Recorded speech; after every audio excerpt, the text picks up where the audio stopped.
Trump की जीत के बाद पूरी दुनिया में कयास लगाए जा रहे हैं कि अब क्या होगा। 3 चीजें होने वाली हैं। एक तो ट्रंप की जीत के बाद पूरी दुनिया की जो राइट विंग है उसमें खुशी है। लेफ्टिस्टों के यहाँ मातम सा छाया हुआ है, जैसे कि लेनिन, मार्क्स और मावे के चेलों का मोक्ष सा हो गया है।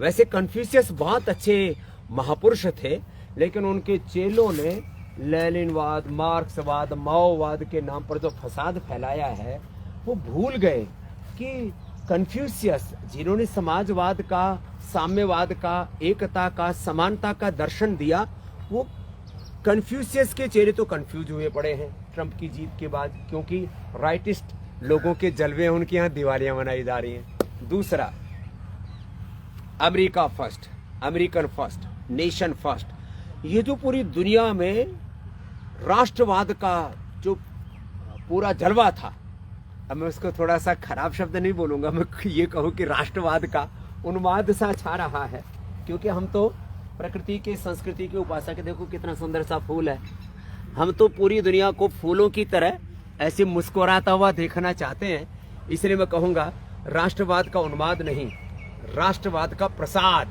उससे पूरी दुनिया में खुशी है कि भाई जो बात स्वामी रामदेव करता था, जो बात आत्मनिर्भर भारत की मोदी जी करते थे, जो वही बात अब तो ट्रंप भी कह रहे हैं, made in America, made by Americans, और अमेरिकन्स ही मिल करके एक नया अमेरिका बनाएंगे।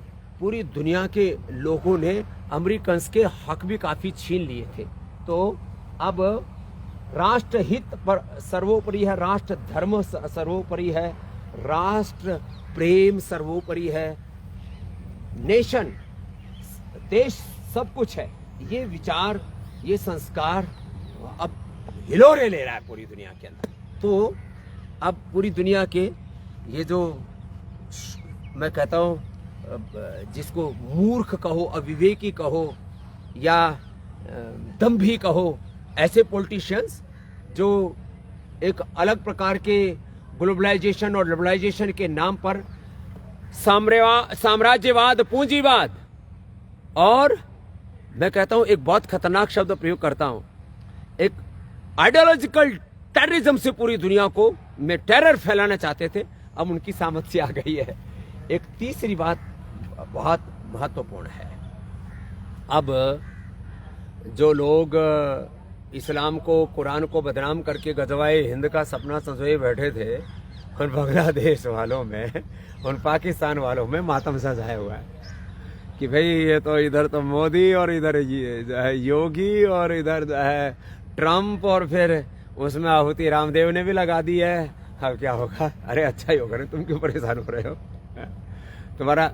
तुम अपना इस्लाम को, कुरान को बदनाम मत करो, तुम गजवाए हिंद मत चलाओ, तुम अच्छे मुसलमान बनने की कोशिश करो, जो सच्ची शिक्षाएं हैं ना उनको धारण करो, इस्लाम की या ईसाइयत की या तमाम तरह की।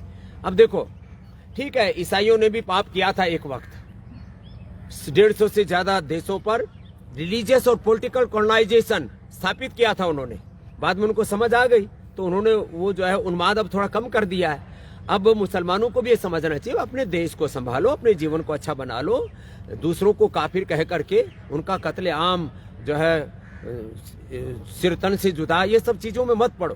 तो पूरी दुनिया को प्यार मोहब्बत से ही आगे बढ़ाना पड़ेगा। तो मुझे लगता है अब इजराइल के चारों तरफ भी कुछ नया होने वाला है, यूक्रेन और रसिया के बीच में भी कुछ नया होने वाला है, और भारत, चीन, रसिया, भारत ने एक बढ़िया संतुलन बनाया, समत्वम योग उच्यते। बस एक अंतिम बात और कहता हूं, अब एक नए दौर में दुनिया प्रवेश कर रही है। बस एक अंतिम बात, हम 100 करोड़ से ज्यादा सनातन धर्मी हैं और 500 करोड़ से ज्यादा पूरी दुनिया के लोग योग, आयुर्वेद और सनातन धर्म को अपनाने की ओर आगे बढ़ रहे हैं। इसलिए मैंने कहा था योग धर्म, सनातन धर्म योग धर्म बनने जा रहा है। बस इसमें एक ही काम करना, आप योग को, आयुर्वेद को, सनातन धर्म को जीना शुरू कर दो। राम, कृष्ण, हनुमान, शिव की तरह रामत्व को, कृष्णत्व को, शिवत्व को, माँ भवानी भगवती की दिव्यता को, देवत्व को धारण करना शुरू कर दो। जिस दिन सनातन धर्मी पक्के सनातनी धर्मी बन जाएंगे, मैं सनातन धर्म को जीता हूं, उस दिन विकसित भारत का सपना भी हमारा पूरा होगा और भारत पूरी दुनिया को लीड करने का सामर्थ्य अर्जित करेगा। ये जो पूरा नया परिप्रेक्ष्य बन रहा है विश्व का, तो मैं इतना ही कहूंगा, इस नए परिप्रेक्ष्य में आप अपनी भूमिका तय कीजिए। भारत परम वैभवशाली बन के रहेगा। भारत माता की जय। सत्य सनातन वैदिक धर्म की। अगर आप ये वीडियो YouTube पर देख रहे हैं तो हमारे चैनल को सब्सक्राइब कर बेल आइकन दबाएं और Facebook पर देख रहे हैं तो हमारे पेज को लाइक करें। 8 मिलियन प्लस सब्सक्राइबर, आपके इस भरोसे के लिए बहुत धन्यवाद।